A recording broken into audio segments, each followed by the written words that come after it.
Good afternoon, everyone. Thank you for joining us for the part 2 of the Hruska Functional Test webinar series.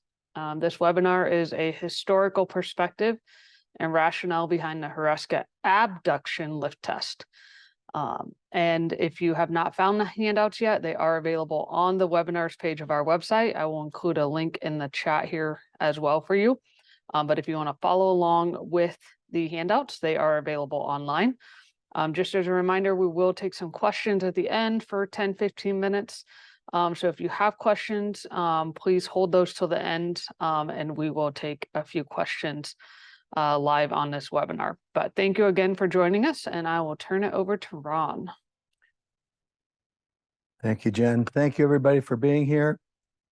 And for allowing me to, spend some time on a subject that I really have thought about for better than 40, maybe even 50 years now in my life. And that is this world and role of abduction. Hopefully today, the perspective that I have on the word will broaden your world and give it more, hopefully more meaning than I think the average textbook will give meaning to it. So it is really a pleasure to be here. I just want to remind all of you that the title says a perspective. It's a perspective of my historical basis for for living and looking at and learning about this thing that we do when we move our body away from an extremity or extremity away from a body, and more importantly, our body away from our body. These abductors, as you're going to learn this afternoon, they have two roles. They really keep us moving towards or away from some center in us. And we're going to talk a lot about center of mass and center of pressure, and then go over the reasoning behind these things that have been in this institute from day one as it relates to abduction. I think it's important to remember that these muscles, wherever they are in the body, they don't have to be at the hip. They can be in the shoulder region. You can have them in your cranial region. You can have them in your pelvis, your foot. There's even muscles in their foot called abductors. They're not in a vacuum. They don't just live around the hip.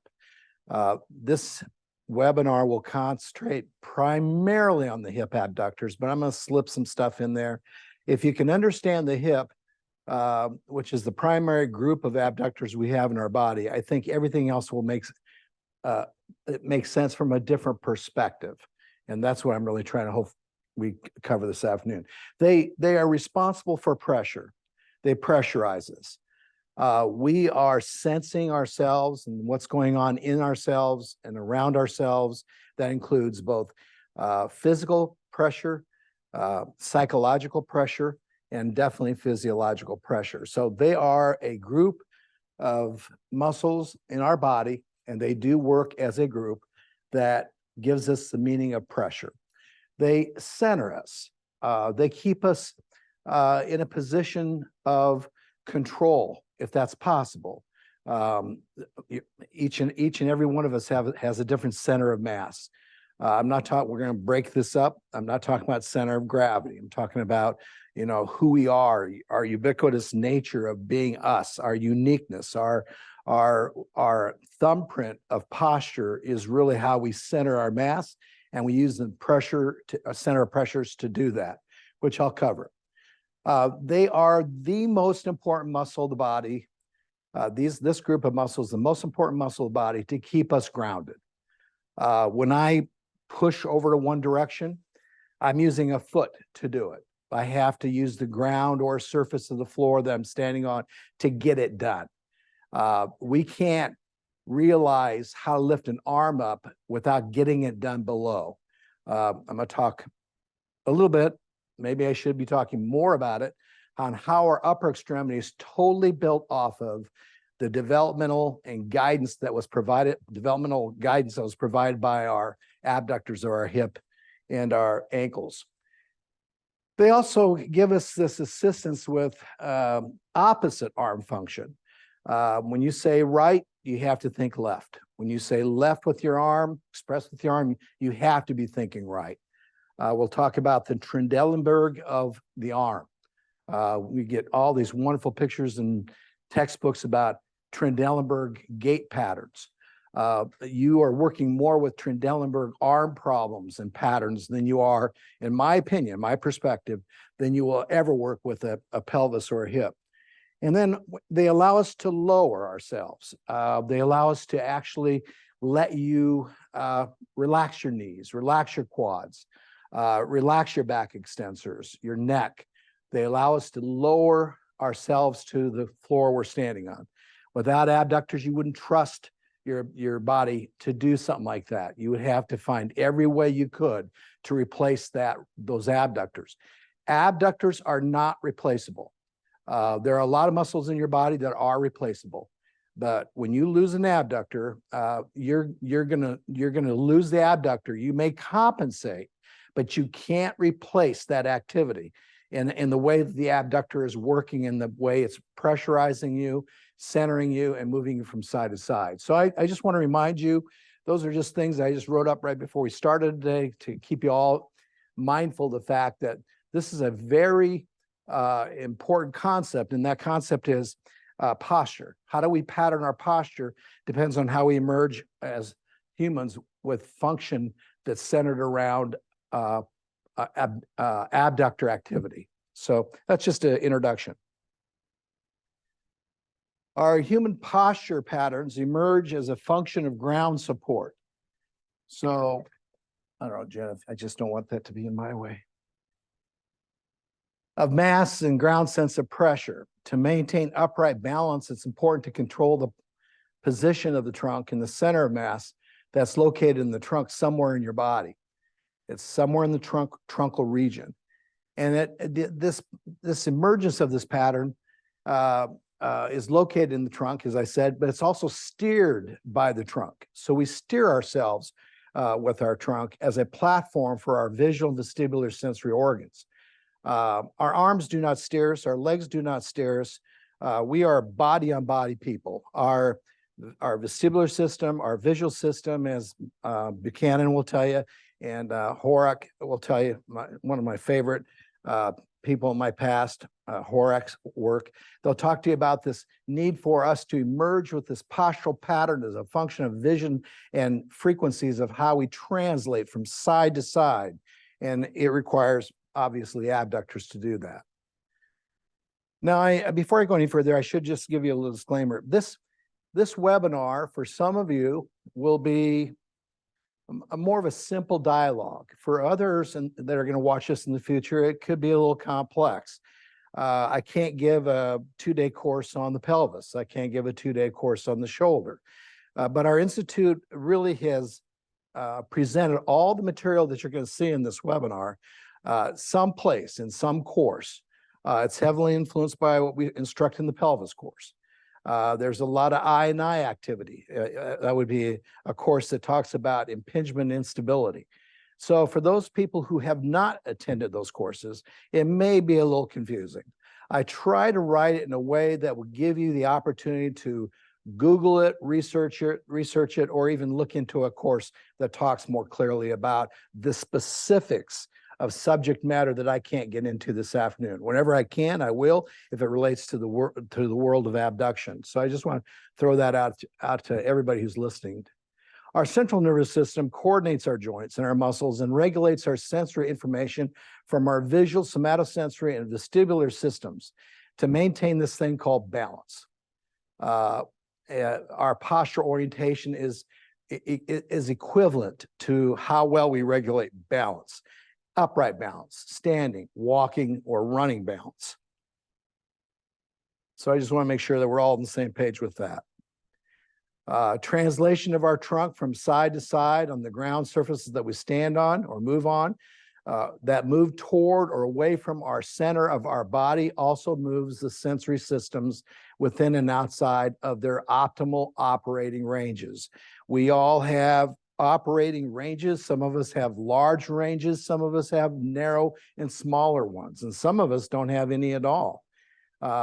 So we know that range intuitively, introspectively.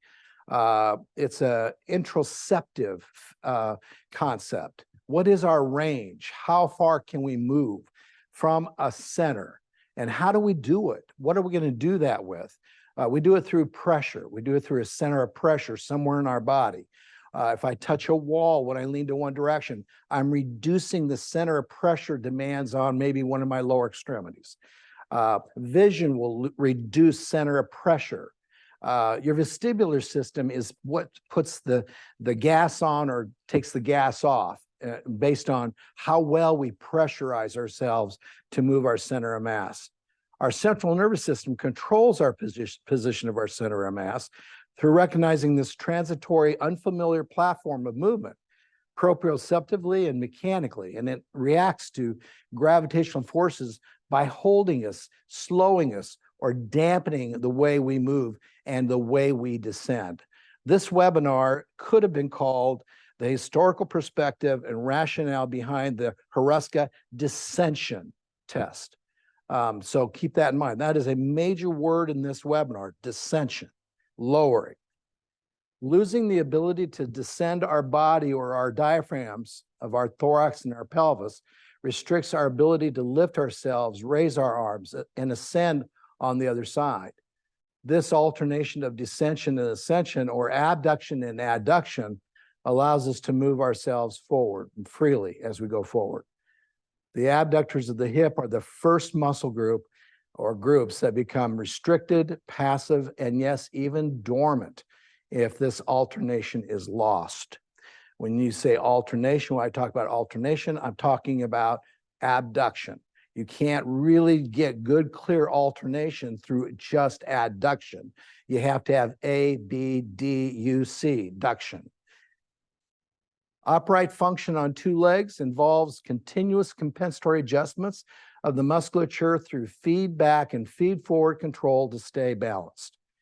This is done through proprioceptor receptors in the vestibular canals, our ankles, and our hips. And don't underestimate the ankles. The ankles are as important to that vestibular system as are your hips. The primary force that regulates and tunes us to the evolving ground oscillation is provided by our trunk, hip, and our ankles, abductors.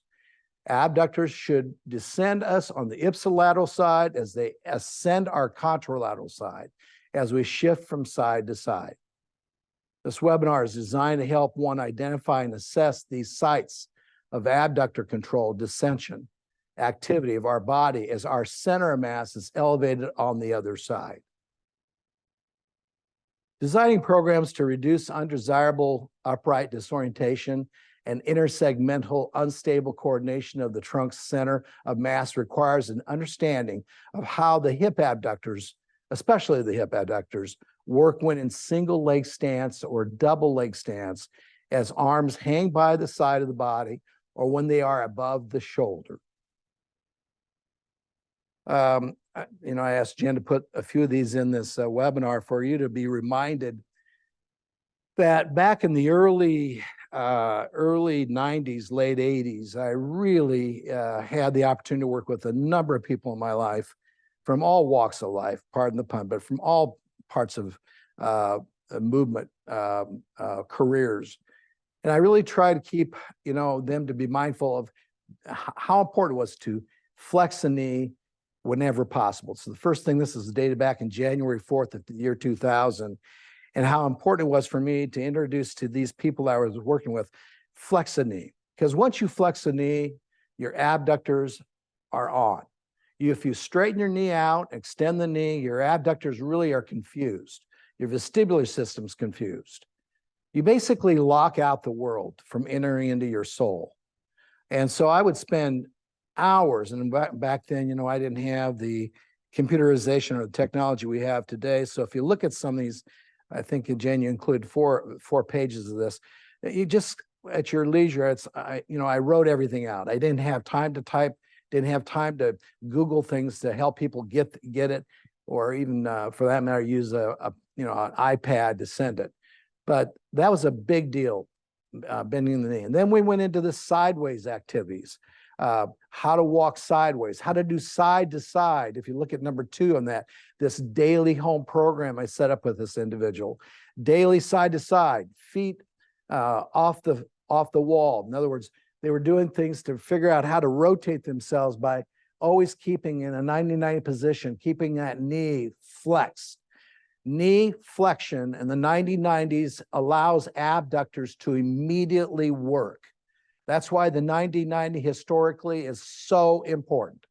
The perspective that I have on that type of activity is way beyond just a hamstring pulling a pelvis back into neutrality.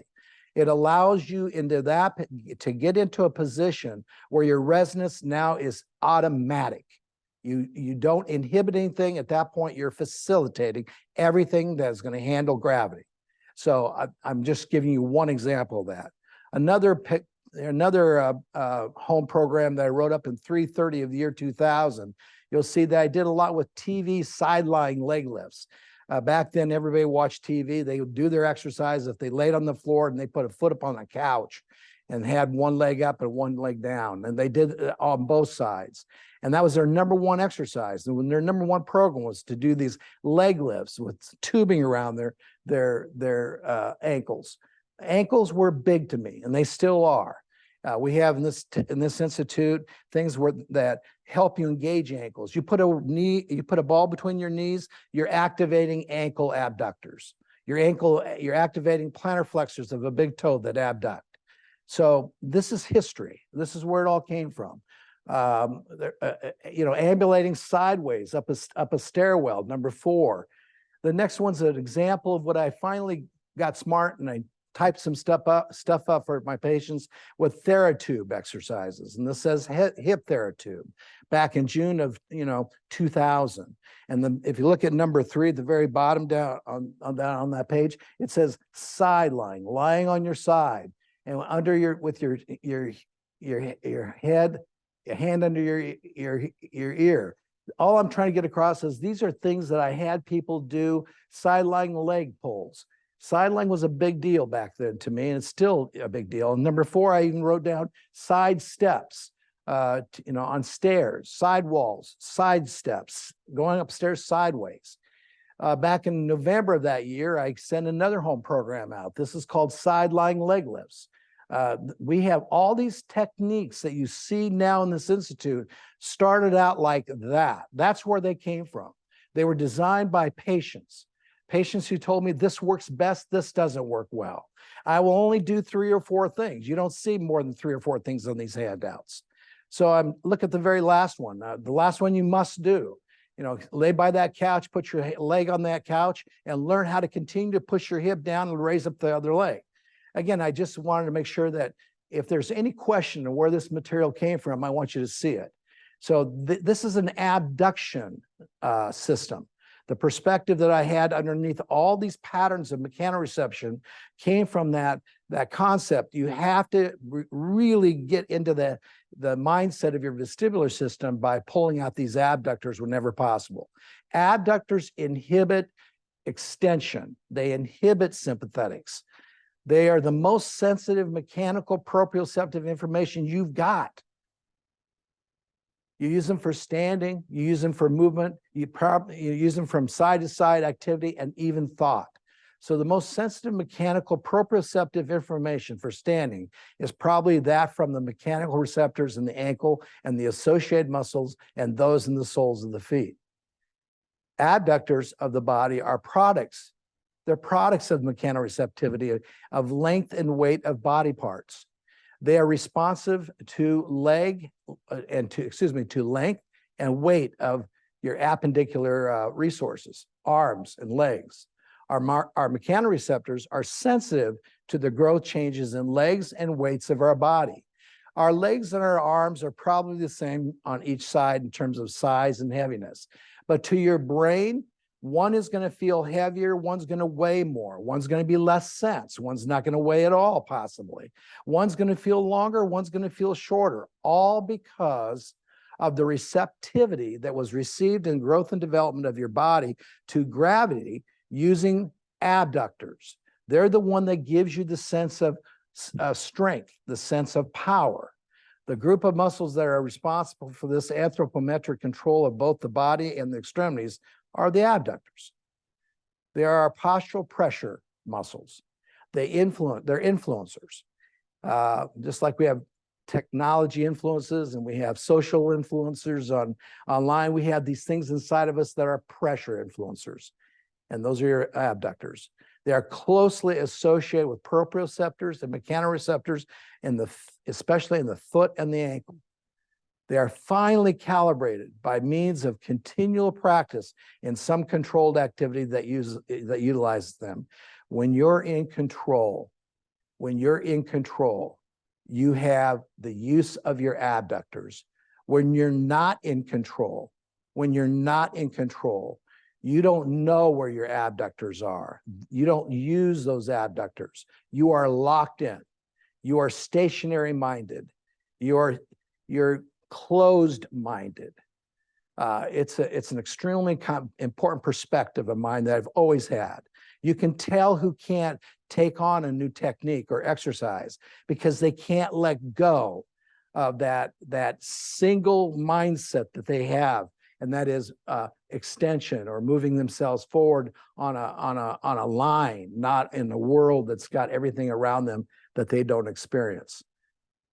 Our vision and our visual proprioception feedback from immature pre-standing activities and from mature novel function increases our dependency on abductors. Our growth and development is how we develop the sensory awareness that was provided by our abductors. They are usually embedded in developmental patterns mechanoreceptively, and as I said earlier, usually more so from the ankles and the hips than anywhere else in your body. Our vestibular ocular reflex and our cervical ocular reflexes, automatic postural responses are characterized by how well we respond to this off-balance sensitivity with our hip abductors. Our hip abductors are our balancers. They are a neurological game going on all the time because we were meant to stay off balance. We were meant to be caught off guard. We were meant to be able to explore things and experience novel things with that off-balance behavior. If we're over-balanced with our abductors, we can't transition into the unknown without fear, anxiety, and conflict.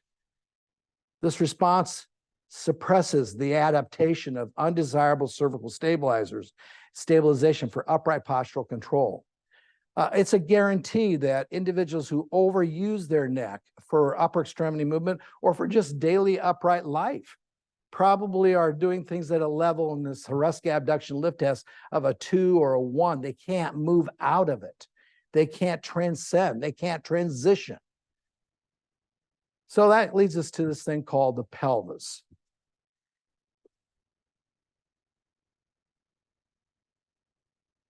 And there's so much I could say, but I try to put it in a few paragraphs that reflect this, the accomplishments that you have as an individual because of the abductor influences on it, the pelvis.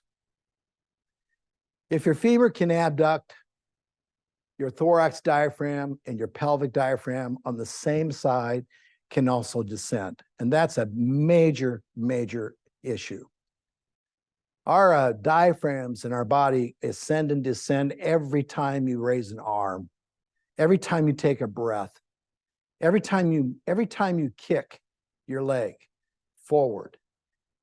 There has to be this transition of upward and downward movement inside of you. Otherwise, you can't go side to side. And in order to go to side, hopefully when you lift one diaphragm on one side, the other one on the other side is concomitantly lowering. That's how pressure is created. That's how your psyche is generated. So it's really important that you remember the femur can abduct. If your femur can abduct, your thorax and the diaphragm inside of it, and your pelvis and the diaphragm inside of it on the same side can descend, hopefully, upon inhalation. Upon inhalation. As a body with respect to the dome of each central diaphragm of the thorax and the pelvis ascends. So the body surrounds the diaphragms. And when the diaphragm contracts and moves down, The body has to stay up. Otherwise, the body and the diaphragm are moving together. And you are now in a static state of respiratory function. That means you breathe with your back and your lats and your extension of your body to get air in, and you just pull yourself forward to get it out. So when the diaphragms contract, the musculature around it has to go the opposite direction. The muscle responsible for the body going the opposite direction, those diaphragms, are your abductors. What does this all mean? What does it really mean when you think about dissension and ascension? Simply, we were designed to keep ourselves in check. That's what's nice about this abductor group. It keeps you in check. It keeps you under control. It allows you to do some really funky stuff without going beyond a range. As our center of mass moves with our vacillation of our trunk. Our abductors of the body are on the outer areas of both the appendicular and axial regions of our body. And they provide the outer structural control for lung physiologic pressure rise during inhalation, which is thoracic and pelvic diaphragm dissension, and pressure relief during exhalation, which is thoracic and pelvis diaphragm ascension. So here's looking at a thorax, abdominal, pelvic region from the front. And you can see that in the middle, Jen, I'm going to start here in the middle. This is a mid-zone region where you might be breathing here, but you're not breathing with a lot of effort, shallow breathing. You're in a more neutral state. This is your thoracic diaphragm, and this is your pelvic diaphragm. But if you shift over onto the right leg, the pelvis on that right side, that diaphragm would more likely be more prone to ascension. The thoracic diaphragm would also be going into that direction of ascension. No guarantees, doesn't have to be in synchronicity with it, but it's a lot easier to exhale when you're on that right side, and it's a lot easier for the contralateral side to descend at both diaphragms. And then if you shift back over to the left side, you'll see the reverse. You'll see when you stand on the left leg again will be in a state of ascension, at both the diaphragms of the thorax and the pelvis.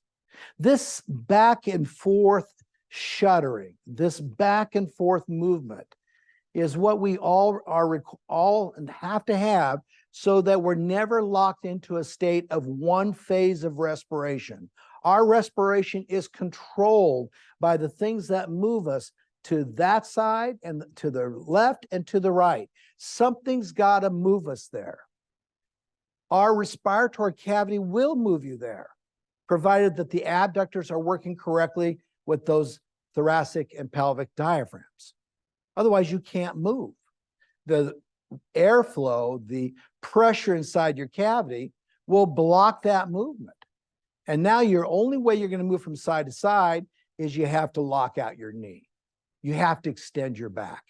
And the ankle will take over for all the abduction work you need in your life at that point. It's all you got left. Ankle sprains tell lots and lots of stories.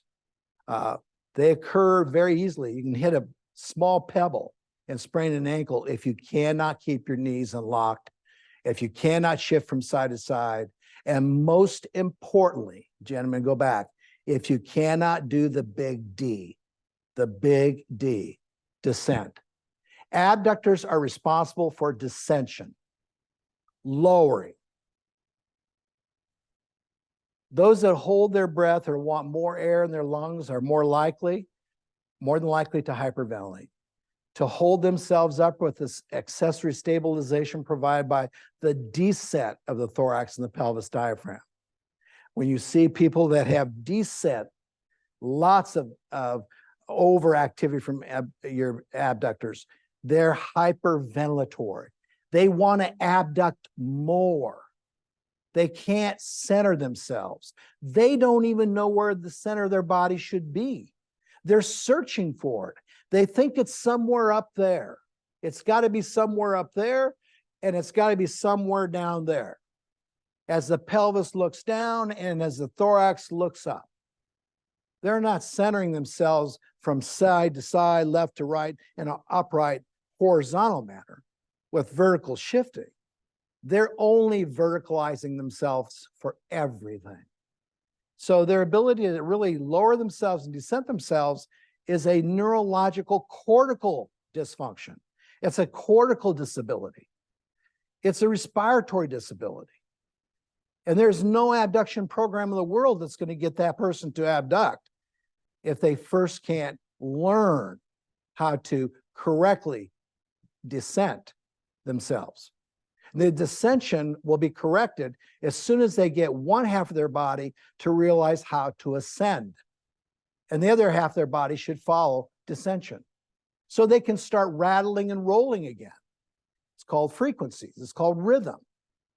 When you're threatened, your rhythm gets really, really, really hyper-regulated. You're trying, you're searching. It's called anxiety of the cortex.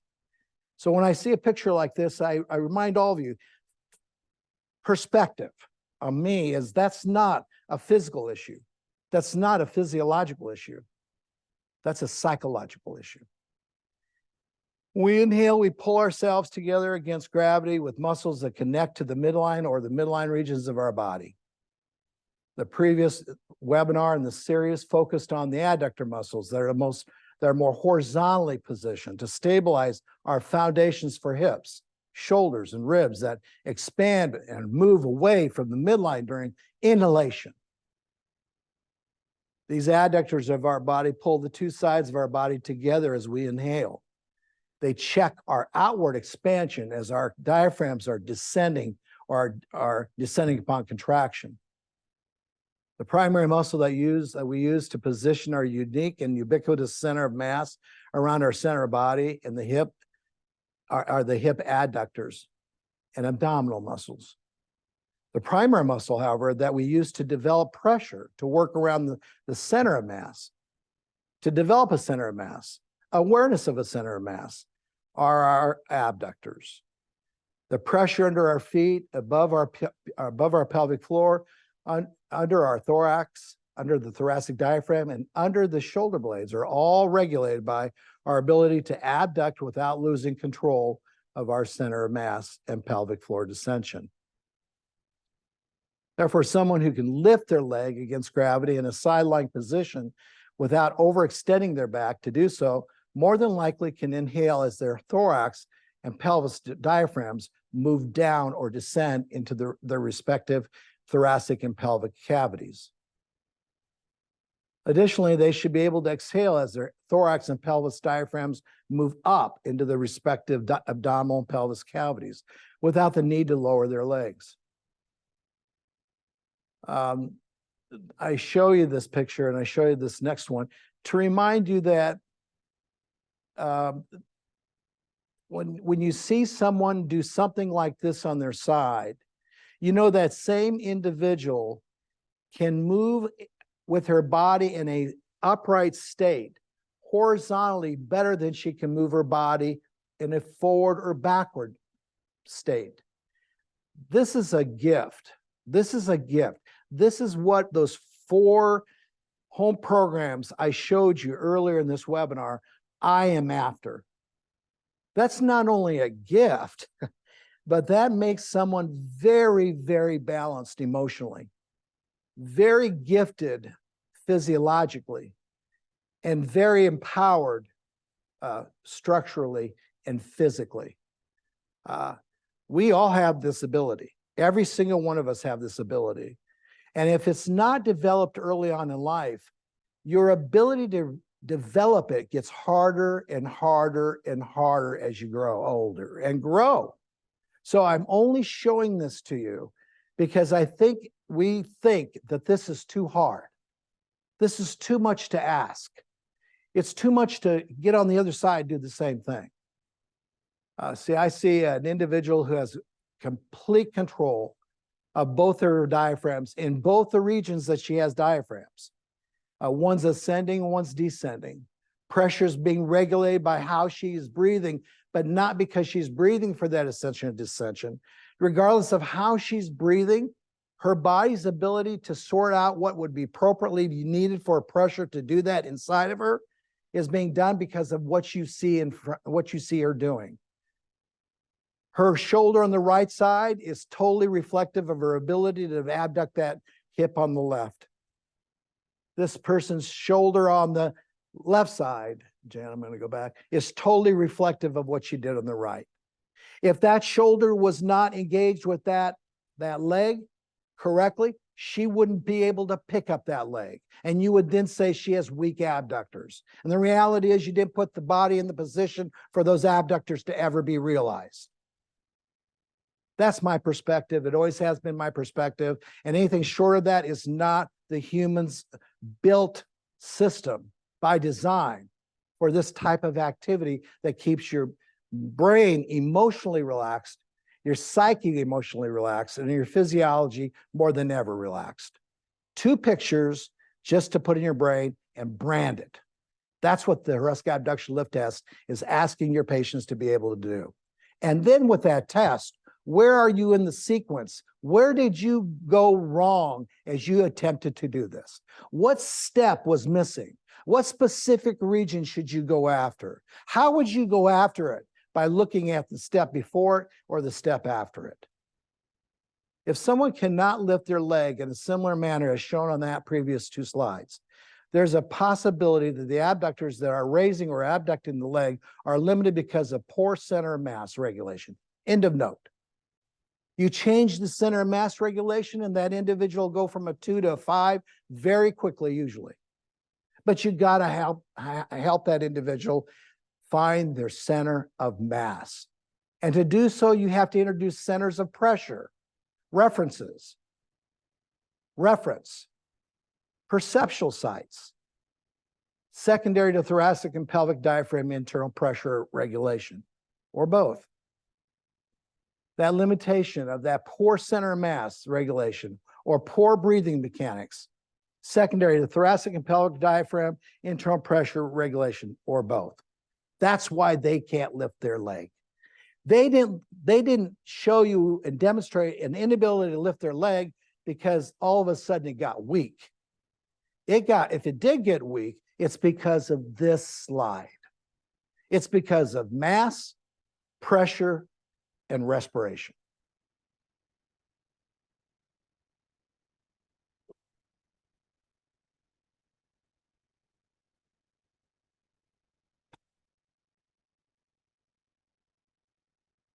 Our hip abductors of our body are patterned off of internal pressure that was developed and associated with respiratory function or dysfunction. Our hip abductors are inherently also used for external rotation force to move our trunk to the opposite direction. Our hip adductors of our body are patterned off of cortical sensitive end lines associated with bipodal or single leg foot pressure. Our hip adductors are inherently used for internal rotation force to move our trunk to the same direction of the side they are located. There's a distinguishable difference between the two. And if you don't understand this, it's going to be very difficult to understand either the Hruska Abduction Lift Test or the Hruska Adduction Lift Test. Those tests were designed and developed over this concept: neurological growth and development of a perspective. Where are you? Where is your center of mass? It's a point on the body that moves as a representation of the body's reaction to external forces. It's the center of what you can and cannot do in the ranges that you have. You may have more range to move one direction than the other direction. Therefore, your center of mass is not going to be in the center of your body. Very few people have a center of mass in the center of their body. The young lady that you saw laying on her side doing that abduction work probably has a center of mass that's fairly in front of T8. It's in the center of her body. We don't work with patients like that. We don't even check it. So when you Google where the center of mass is, I encourage you to do so, you'll find that the center of mass is responsive and, is following the response that the brain has to where your center of pressure is. When you look at the pressure points on the bottom of a foot or both, you can predict where the center of mass is going to be because of the pressure, the force plate that's registering that pressure. This center of mass is not designed around mass. This center of mass is designed around pressure, and it's constantly moving. Never, ever will it stop, even when you're horizontal. It's an ongoing, challenging state, a beautiful state of unrest. We were made to own posture of unbalance. We weren't made to own posture of balance. If we own posture of balance, we'd be on one leg. We are working with patients who like to stand on one leg. And they don't have the ability to move freely.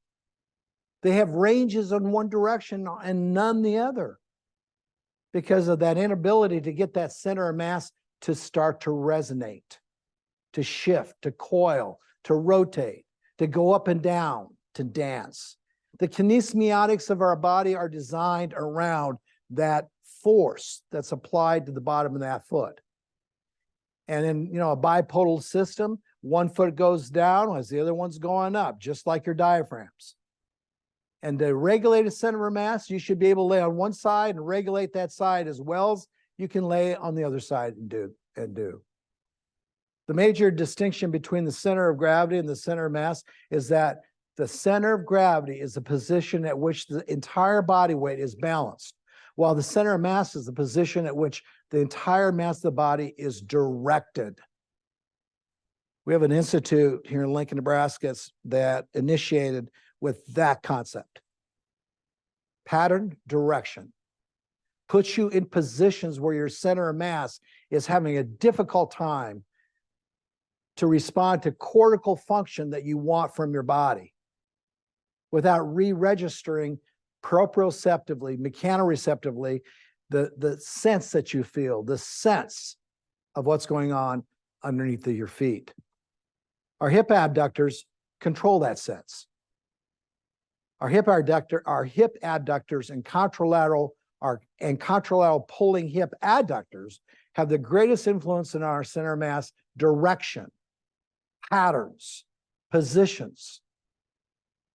When one stands on both legs and shifts the hips to the right with the right hip abductors and left hip adductors, the center of mass will more than likely also shift to the right. So you'll see photos like this, where you see someone standing on one leg, on one single leg, as their body is being balanced or being put over to the right side. But the center of mass is over on the right as the center of single leg activities on the left. This is called pressure, center of pressure. This is a pressure point. If that knee can unlock, that center of mass will not be static. I work with patients who have static center of masses, usually on one side, and a gift to move freely on the other side, but in a small amount of ranges. They lock out on their right side and their center of mass never changes. They go to the left side, they waver around, they don't like it, they don't have much range, they go back to the side that they lock out on. So do you. There may have a center of mass between both legs. Both legs are locked out. Our ascension and descension of our center of mass and centers of diaphragms depend on this cooperative adduction and internal rotation on one side of the pelvis with this abduction and external rotation of the other side of the pelvis. In summary, the human thorax and pelvis alignment in the frontal plane is influenced by the requirement to reach equilibrium around the hip joint, where the forces are created by that lateral stabilizer called the abductor. The abductor muscles that balance the loads imposed by the body mass. These forces create the abductor internal moment that is essential to support the weight of the body and maintain the upright posture during walking. Center pressure. Center pressure. Nothing controls your center pressure better than abductors. Our pressure is temporarily influenced measurement that is usually recorded by a force plate. However, during quiet standing, the anterior and posterior movement of the center pressure is largely influenced by the ankle joint. And when you say ankle joint, say center pressure. It's a living body within a body. It's got a little body of its own down there. It's called the talus. And it's responsible for where you put your body's mass. The ankle joint movement is influenced by not only gravitational forces, but flow and momentum. But it's all pressure. It's all pressure under a foot, under one foot, that your brain is aware of, more than whether or not you're in a state of inhalation or exhalation. Therefore, your ankle is responsible for your respiratory function. And if your ankle is responsible for your respiratory function, the brain passes through the ankle for that respiratory function. Feet awareness, feet proprioceptive awareness, and mechanoreceptor awareness are directly fed everything that the cortex wants from the bottom of your foot. Transition, translation, transduction, movement, side to side, vacillatory, vacillating movement. Our ankles were built for that. And the strongest influence on an ankle to keep it safe, safely operating, is what you do with the abductors in that ankle, on that ankle, and around the hip above it. The medial lateral movement of the center pressure is influenced primarily by your hip joint motion. During forward locomotor movement, the COP, the center pressure, reflects the body's movements that occur as forces attempt to rebalance the position of the center of mass. Repositioning this institute's kind of a big word, but there's nothing that repositions us, nothing that rebalances us better than center of pressure. Responsible for your center of mass. That's what that abduction lift test is all about. Put your foot on my shoulder. Put a foot on the wall. Lift the other foot. Show me what you can do with that ankle, the one ankle that's controlling the other ankle. One ankle that's controlling the other ankle. One hip that's controlling the other hip. So you can shift your feet away from your hip or your hip away from your feet. It's that easy. The medial lateral movement of the center pressure is influenced by that hip joint motion. During forward locomotor movement, the COP reflects the body movement that occur as forces attempt to rebalance again the position of that center of mass. I could read it again and again and again. A very important slide in this webinar. The humans' neurological systems and musculoskeletal systems may lead to severely inefficient movement as the body is constantly battling to maintain postural stability, which may or may not lead to a balanced center of mass that is positioned in a state of balanced asymmetry. Humans are balanced in a state of balanced asymmetry. We have an asymmetrical body. You're going to have a center of mass that's moving around at all times. And that's good. We're constantly looking, how can I balance my asymmetry with a fluctuating, moving, constantly battling to maintain position, upright position with the center of mass. By that slide, I strongly encourage you, if you have a pen and you're not in a car listening to this webinar, write down the word abduction. because that is a slide that summarizes the abduction in your life. Pronation of the lower extremity, internal rotation of the femur under the acetabulum, and plantar flexion using abductor hallucis and flexor hallucis brevis at push-off all provide the center pressure needed to maintain appropriate center mass of the body during forward locomotor movement. You can't move forward if you don't control the center of mass. What's moving forward is the center of mass. That's what's moving forward. Your head should not be felt like it's moving forward. Your head should know that the center of mass responsible for the inactivity of your head and neck is moving forward.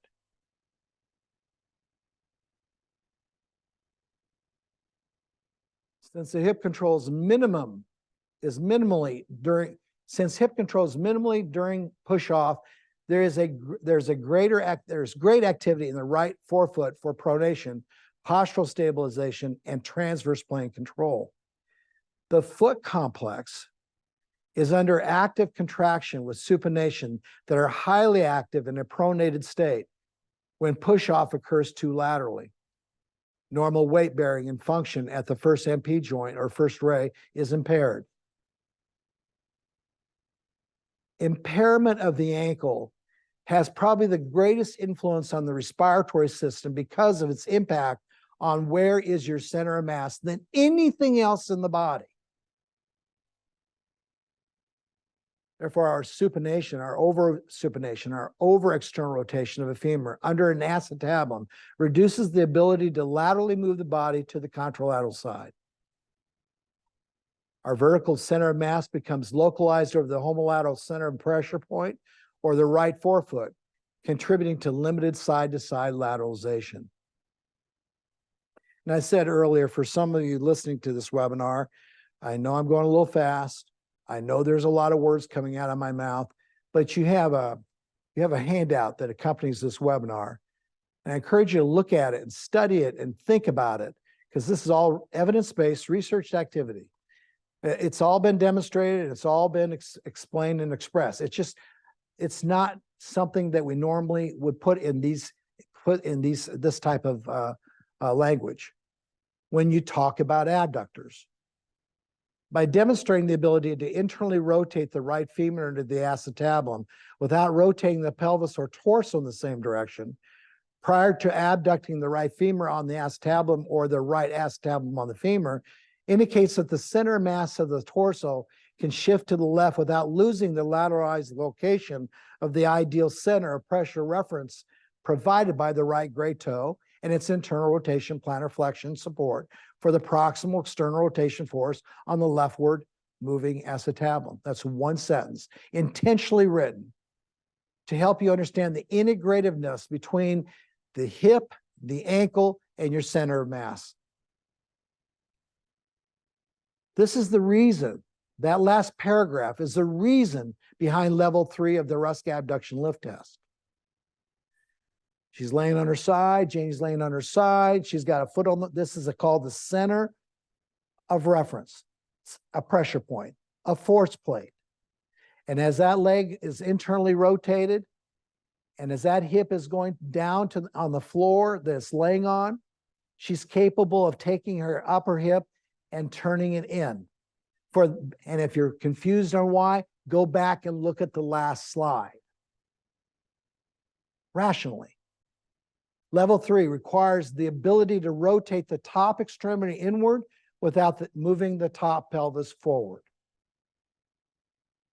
Inability to do this reflects poor strength or kinesthetic awareness of the ipsilateral gluteal muscles, including the medius and the minimus, or impingement of the medial femoral head on the anterior medial cotyloid rim of the labral rim of the hip, secondary to forward anteriorly rotated contralateral pelvis position. Acceptance and acknowledgement of left center of mass movement or placement requires homolateral, or in this case, left ischiofemoral adduction, concomitant homolateral thoracic ilium abduction, and contralateral, or in this case, right iliofemoral abduction during center of pressure assurance from the right plantar surface. In other words, the thorax abdominal abduction or lateral flexion on the left is occurring because the center of mass is over to the left as a result of a fixated left ischium that's located between the leftward center of mass and the rightward center of pressure. So leftward center of mass, I'm going to go back, is as a result of a fixated left ischium that is located between the leftward center of mass and the rightward center of pressure. So if you look at this lady laying on her side, this ischium is between a leftward center of mass. It's between this center of mass and that right center of pressure. That ischium is responding to this pressure, force, position, place, sense, and this center of mass is produced by that. Therefore, this ischial seat stability is solid as it's sandwiched in between those two sites. We have now isolated a site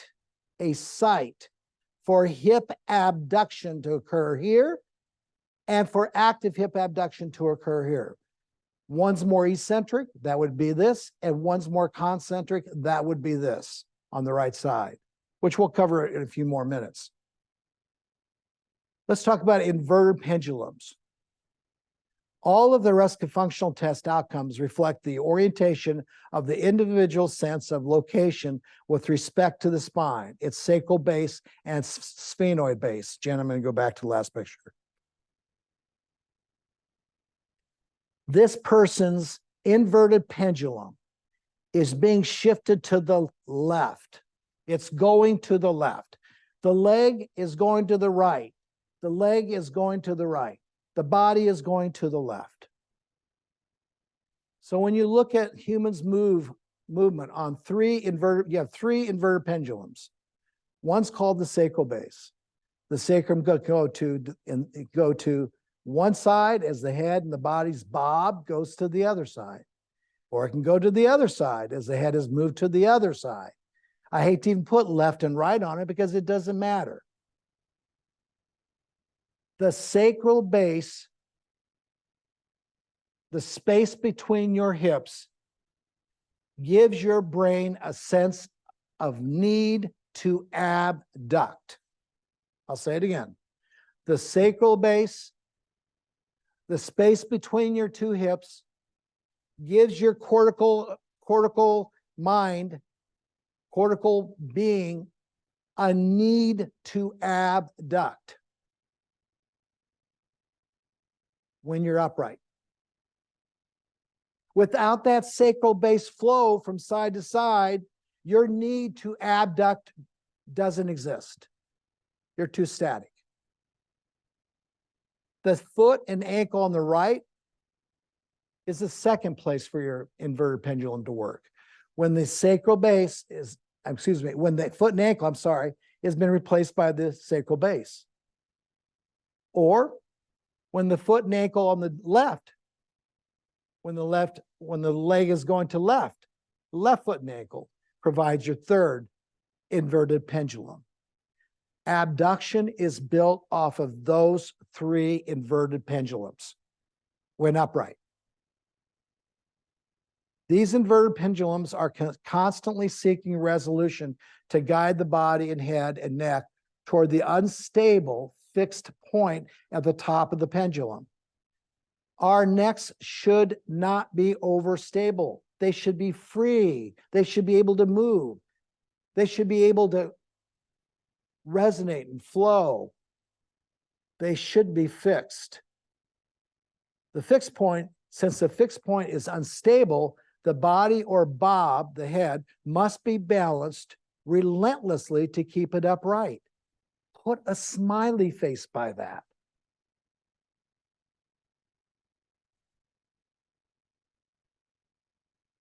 The balance that's relentlessly keeping you upright is provided by your abductors. Our cortical function is built around the control of our pendulum or body that hopefully will not fall over when the cart, sacrum, or the feet move. That's cortex. This self-regulation of balance is accomplished through experimentation of different appendicular lengths and weights, amplitudes, and oscillatory worlds, strengths that are presented, our strengths that we gain over time. These are all patterns in order to discover what determines the necessary frequencies of oscillation of their pendular movement for acceptable balanced behavior.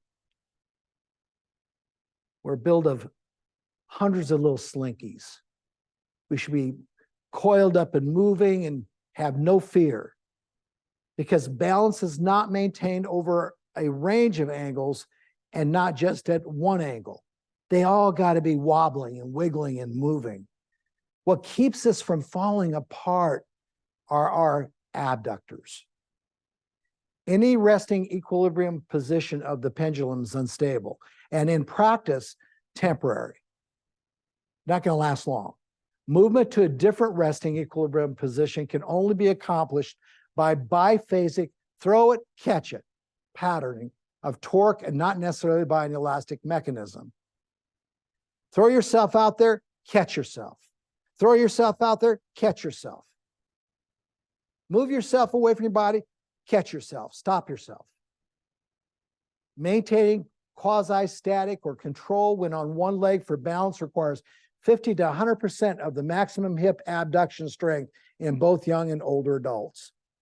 Effectiveness of a hip strategy in recovering one leg balance heavily depends on the maximum hip abduction strength, and for healthy older women, hip abduction is as important as ankle strength, according to this one study.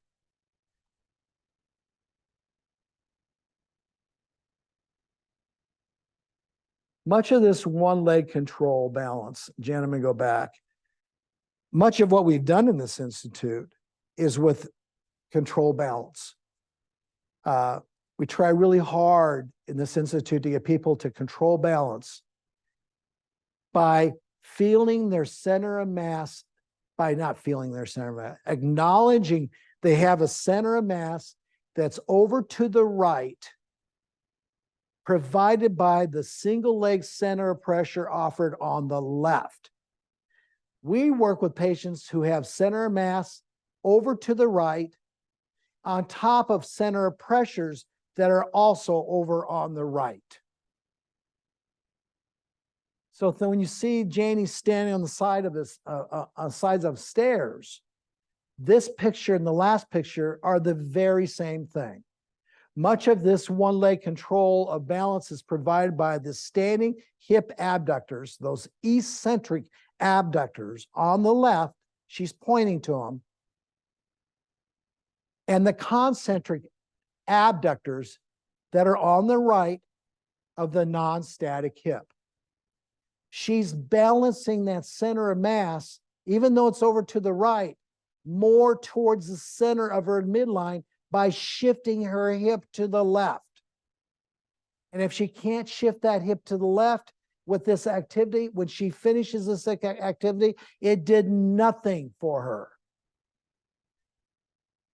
if she did not lower that leg, descend it. If she didn't lower that leg and did not descend, it did nothing for her because she changed nothing inside of her body. And we see patients like this all the time. They go through the technique, they go through the activity, but there's nothing going on side with repressurizing the inside of the body.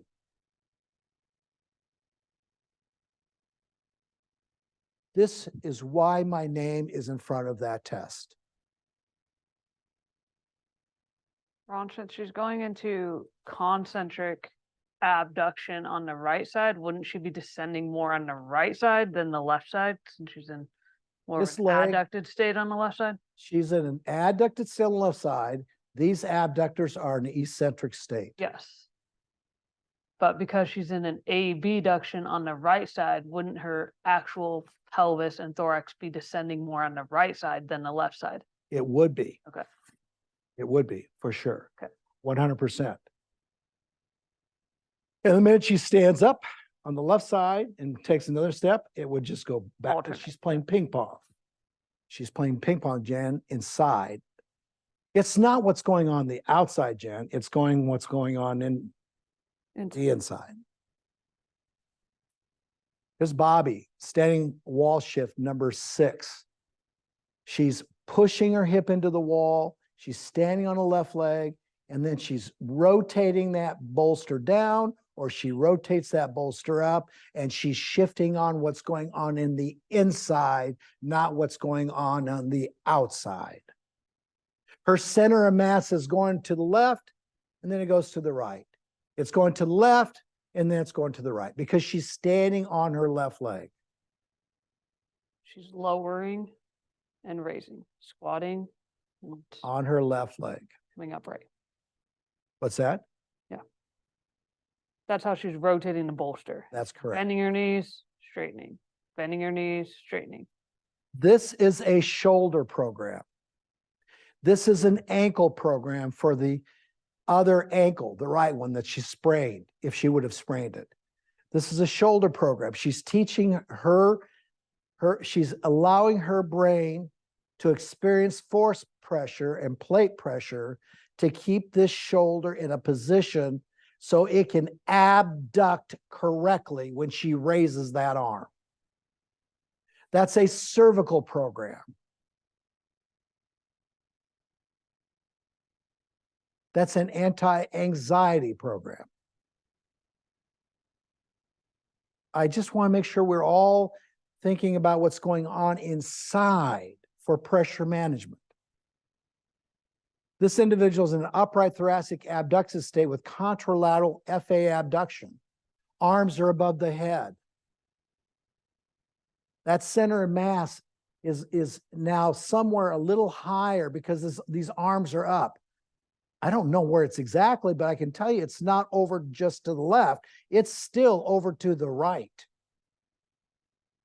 And he's pulling it up with his arms above his head, without him extending his back. To develop hip abductor concentric strengths as seen in level 3, level 4, and level 5 of the Hruska Abduction Lift Test, one would have to therefore acquire the ability to move the hips to the side where eccentric hip adductors, deductors, become stabilizers for the center of mass. So the contralateral concentric hip abductors can improve the ground support kinesthetic awareness and the center of pressure sense provided by level 2, which I'll show you in a minute. But level 3, level 4, and level 5, as you see here, the intent of this is not to go over each single level. The intent is to understand that you can't even think about any of these if you don't have that level. I pause here a little bit because for those people who are listening to this and are not looking at the slideshow, there's a lady that's laying on her left side. She has the left foot on the wall. Her knee is bent. Her right foot is on the wall out to the side. And all we're doing right here is laying in that position and putting a hand in front of her with the other hand above her head. As she's laying on that left side, she's trying to pick up her left knee using the wall that the left foot is on to steer the trunk to the left. To steer the trunk to the left. So she can push herself to the left with her right hip abductors. So she can then stand up and repeat that without the gravitational influence on her in this horizontal state. and mimic that sense so she can correctly move herself forward in life without overextending her back and her knees. I'll go back, Jen, to this next picture, to this picture here. So she can continue to demonstrate how to move in life with control. Level 3, level 4, and level 5. The horizontal activity techniques like it have a direct influence on the verticality that it requires it. So we threw some techniques in this webinar to reflect those activities, to reflect what we need from that level 2 position. And I'm not going to read all these. You have them in your handout. For those people listening and can't see what's on the slideshow, they're basically left side lying types of activities that get harder in nature in a left side lying state, where the right abduction is provided by left abduction. Left abduction has to be somewhat eccentric minded for concentric minded abduction on the right. And there's no buddy saying you should be doing this on the other side. You can do each of these techniques on either side. So our upright abduction relationships to stance activity of the shoulders and hips, I would like just to briefly comment on before we conclude. At mid stance, our gluteal abduction activity requires concomitant contralateral posterior and middle deltoid abduction activity to move the arm away from the body so it can clear the body, palm out, and late rise. Clear the body, palm in, and late rise. And this is where if you don't have access to the handout, you'll have to look at it to understand that. We talk about these activities in our forward locomotor movement course. Abduction, our hip abductors, like arms that palm out and that late rise, the late part of swing, Jen, the late part of swing, late reach, late rise. Gluteal abduction, femur abduction on the ilium or ilium abduction on the femur requires concomitant ipsilateral abdominal abduction. Lateral rib cage, which is lateral rib cage abduction on ilium or ilium abduction on lateral rib cage to maintain the center of pressure on the stance side and the center of mass in front of the sacrum as the contralateral shoulder is abducting on the trunk. Shoulder abduction requires contralateral hip and lateral trunk abduction. When we lift up an arm, we have to have the contralateral hip abductors assist us. Now, if you're laying on your back, your side, you wouldn't need that. But if you're standing, you do. When the center of mass of the pelvis remains neutral and centered between the hips and the shoulders, we would call that a non-Trendelenburg position. Here, Kinsey is demonstrating that. She's standing on her left leg, and she's getting her right arm to go into extension, but she still had to abduct it. In essence, good shoulder abduction, flexion, and extension, which I just showed you, relies on stabilization of the spine and trunk from contralateral hip abductors and abdominals when standing. Here's Jason standing on one leg with an arm over his head to reflect that. Standing on one leg with 1 foot off the floor and reaching with the contralateral arm and hand above the head requires concentric abdominal work from the side one is standing on or standing with. These abdominal concentric to concentric muscles will need to work with the eccentric to concentric hip abductors from the side one is standing with. All scapulotrapezius muscles on the overhead arm shoulder side and all gluteal muscles on the stance side will become coactivated, whether you planned it or not. Arm abduction on one side, along with leg abduction effort on the other side, provide the upright stability for small medial lateral shifts of the body's center of mass. And if timed correctly, may be sufficient to maintain balance under extreme rotation inertia of the upright body axis. When things are really out of control, you slip on ice. Our arms are the human hips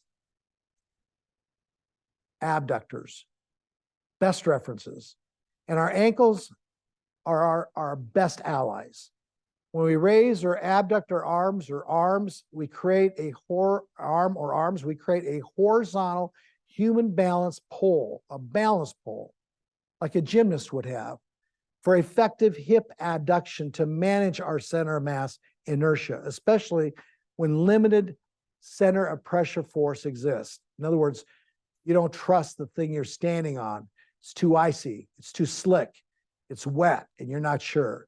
Our arms become our balance beams, our poles. Someone walking on a tight wire always has their arms out to the side. For sure. Or they hold a pole. For sure. Horizontal to help For them sure. be their ankle's best allies. For sure.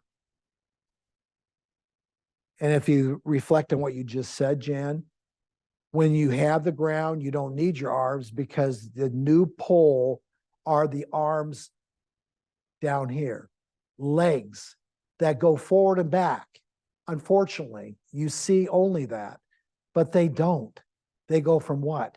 Side to side in small trajectory ranges. Your hips do not work correctly if those hips cannot abduct and adduct. Those are your balance poles, your balance beams.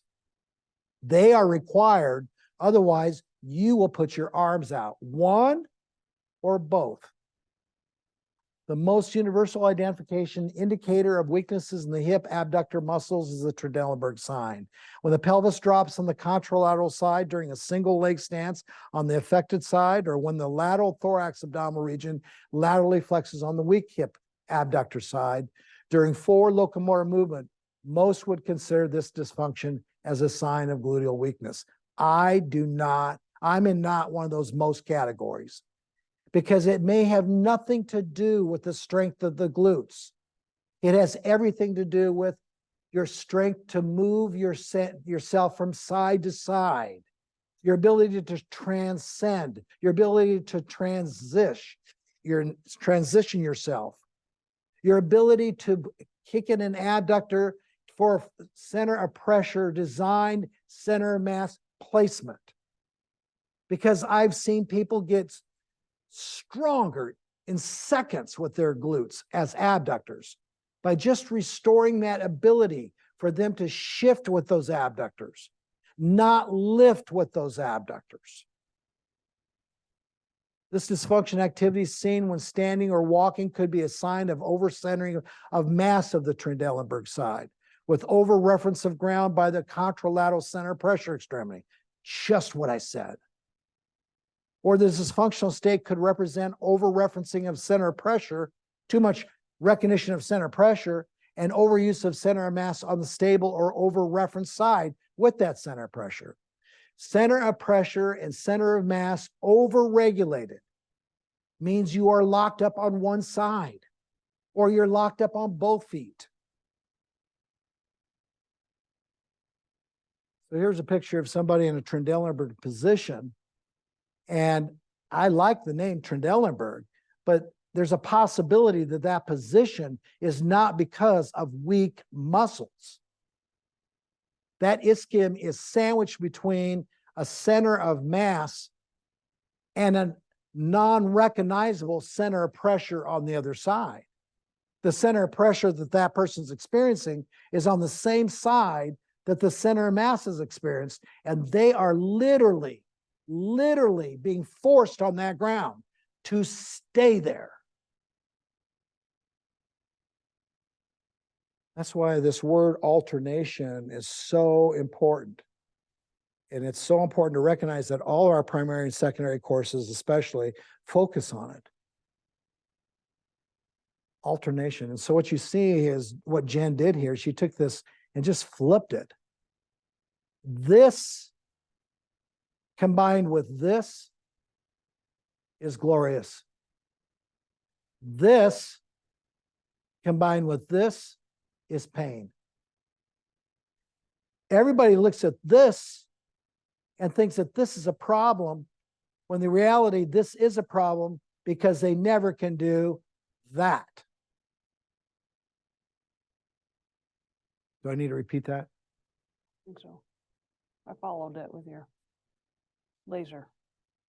Human forward locomotor movement relies heavily on adductor-related orientation for frontal planes of motor control, on abductor orientation for transverse planes of motor control, and on integrated adductor and abductor orientation for unbiased motor control during sagittal planes of movement. If the thorax abdominal abductors do not contract as contralateral ischiofemoral abductors contract, and vice versa, during forward locomotor movement, sagittal plane of movement, which is forward plane of movement, becomes biased by overactive back extensors and hip flexors, which is just what we went over with that Trendelenburg discussion.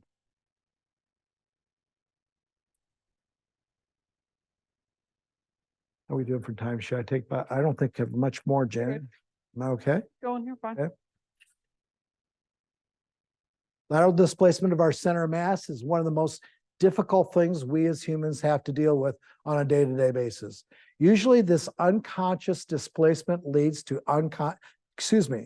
conscious awareness of pressure points or discomfort associated with weight distribution and neurological balanced effort. Our center of mass needs to remain within our bounds of base of support, or we will begin to fall.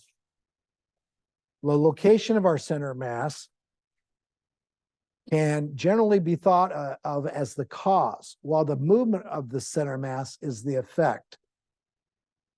If the center of mass is located too far posteriorly, the center of pressure will move posterior to the center of mass for the body to move in the anterior or forward direction.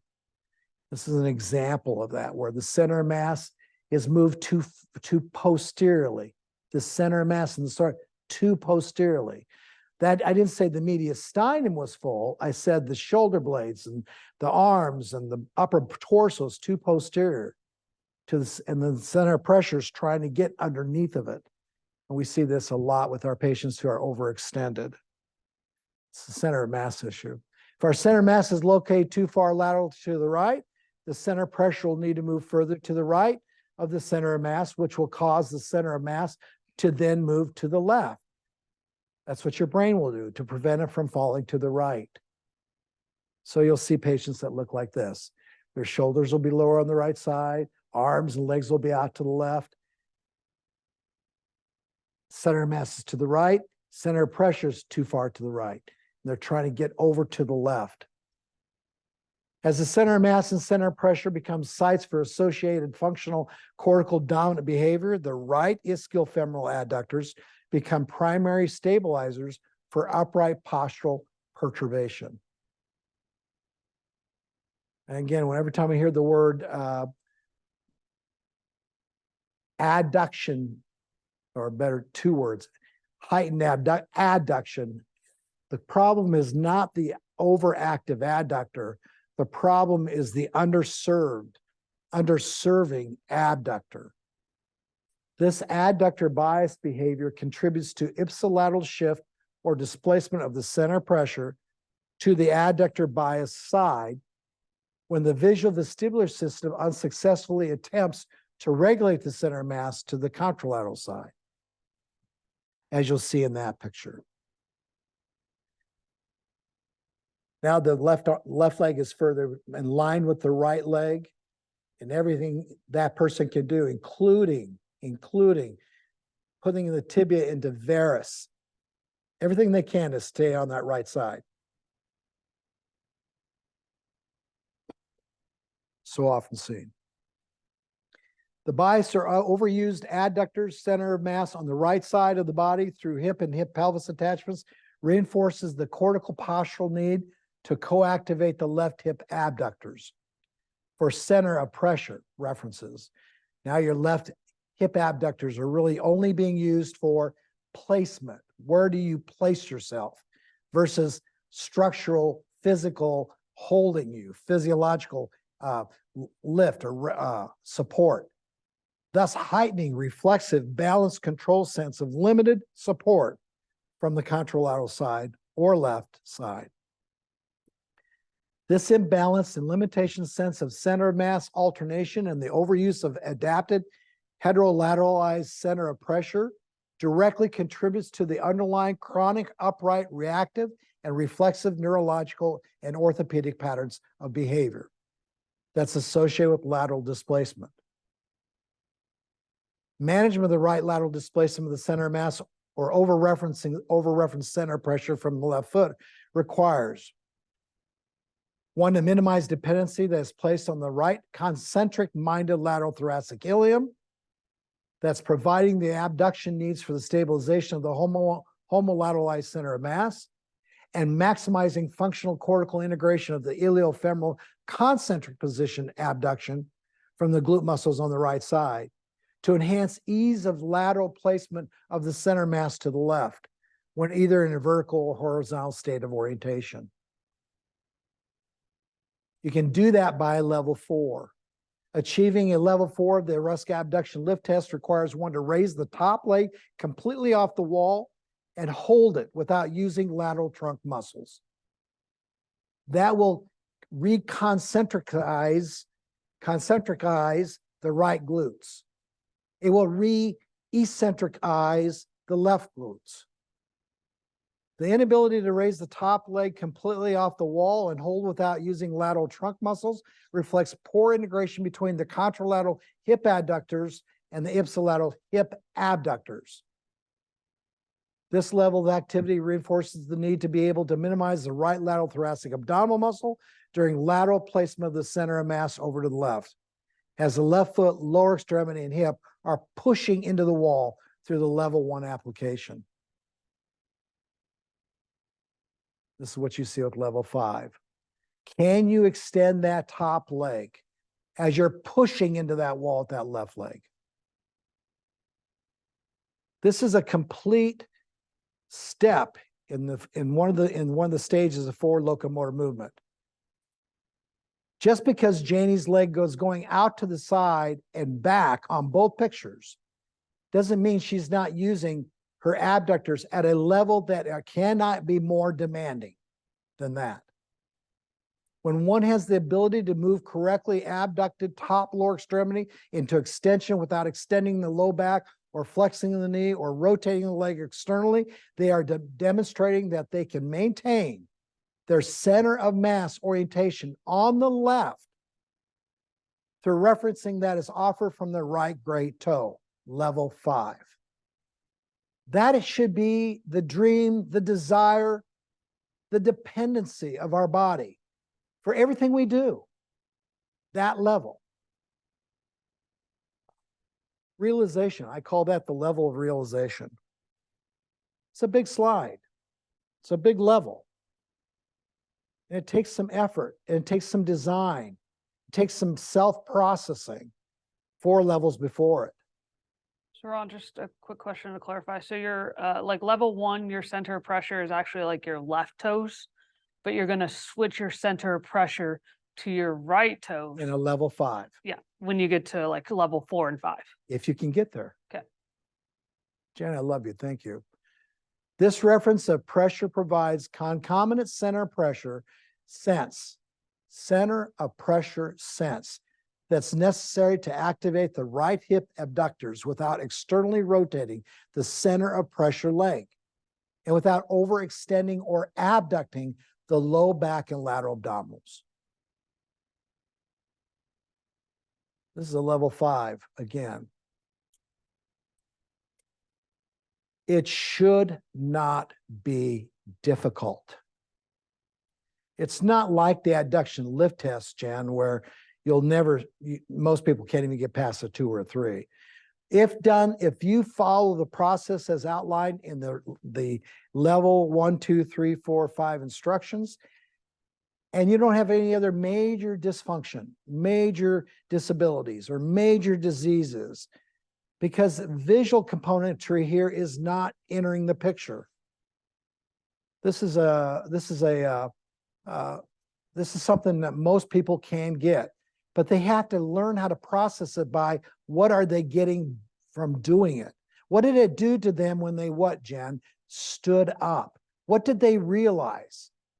Did you delay something? Did you give them something for a novel experience? Achievement of a level 5 should reflect the capability to perform the following 3 center mass functions when in left single leg support. This is what we should get from a level 5.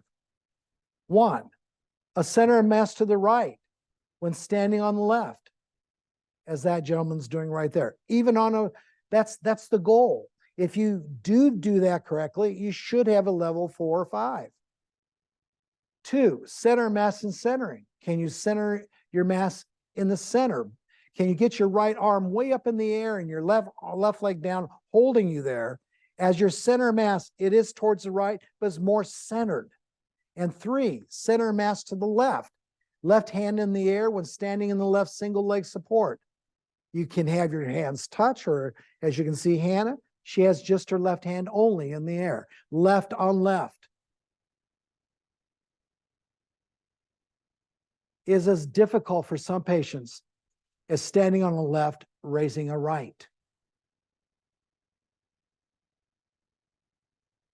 As you can tell, I'm pretty passionate about this, Jen, and for those who are listening, I encourage you to maybe go a little slower. I only have so many minutes in this webinar stuff to get a lot of messages out there, but I work hard at these webinars, and I'm very, as Jen, you know, I'm very careful with every word. Those sentences have to be written the way they are for you to get the complete picture. So you may have to read them a few times. But I want to thank you for joining us, and I really appreciate your genuine interest in this. Abduction is a big deal. Adduction is a big deal. But I really want to clarify why my name's in front of those tests. What was my perspective? What was the history behind it? Where did they come from? How do they resonate with me in my life and what I've done in my life?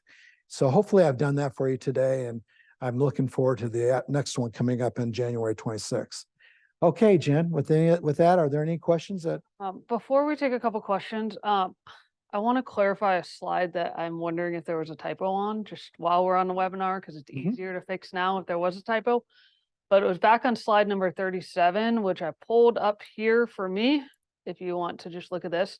But Was it on page here, 37? I can show you if you want to read it in front of you. There's this, if you just, and I have it pulled up for them. But that second paragraph, it says, when one stands on both legs and shifts the hips to the right with the right hip abductors and left hip adductors. That's a misprint. Yeah, it should That's a be misprint. left hip That's a misprint. abductors and right hip adductors. The center of mass will more than likely shift to the that's a misprint. Thank Okay. you. So I will no doubt. I will fix that and re-upload it online, but that second paragraph should say when one stands on both legs and shifts the hips to the right. Yep. With the right hip AD dog ductors. I go through it so hip fast. AB boy AB ductors. The center of mass will more than likely also shift to the right. Thank you, Jen. All right, just wanted to clarify that. Let me go ahead and stop this share here now. There's been a couple questions, not many, but if anyone else has a question.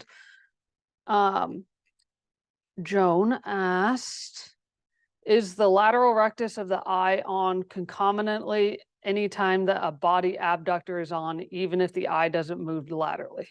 Boy, Joan, that's a good question, and I'm going to talk more about it next year. Hard in this course to talk about recti of eyes, especially in a side-lying state, seated state. In an upright state, to answer your question, upright state, lateral rectuses are abductors. I mean, they do swing bodies to the side. So whether or not, so you're right, they are a form of abduction, but it depends on what your focus is on. If you want to know the truth, you don't want to use them as I'm gonna see if orbit on globe. You don't want a recti muscle to be an orbit on globe. You want recti muscles to be globes on orbits. So when you're staring at something and you're literally staring at it, Joan, and you're moving your body because you're becoming a orbit on a globe mover with your recti muscles, that's not healthy. It's called, eye aches, migraines, headaches. So yeah, it's not ideal. Does it occur? Sure, it occurs. But there's very little research will say, that you got too much orbit on globe activity going on when you're attempting to shift a body and its mass over to one side. You'll recruit lots of muscles. You just hit a major vestibular one, no question. However, the better question would be, what is it doing to the neck? What is your neck doing to assist you to get from one side to the other? That's where most of the activity is going on. But it's fair to say there's a degree of recti, and it just depends on it depends if you're, if you've got a dominant eye that you're using for that activity all the time, it will become more of a orbit eye. If it's a non-dominant eye, it's a globe eye. And so it's really hard. It kind of depends on what kind of vision process you have. How do you synthesize that process with how you move, and patterns of dominance everywhere in the body when it comes to limitation of the movement itself. But good. I like the way you think.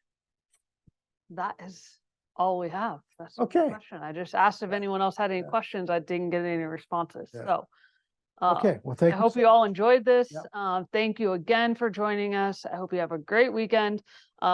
And if you want to refer back to this webinar in the future, it's on our website. The handouts are on the website, and I will get that one typo corrected. But have a great rest of your Friday and weekend. Thank you again. Thank you, everybody.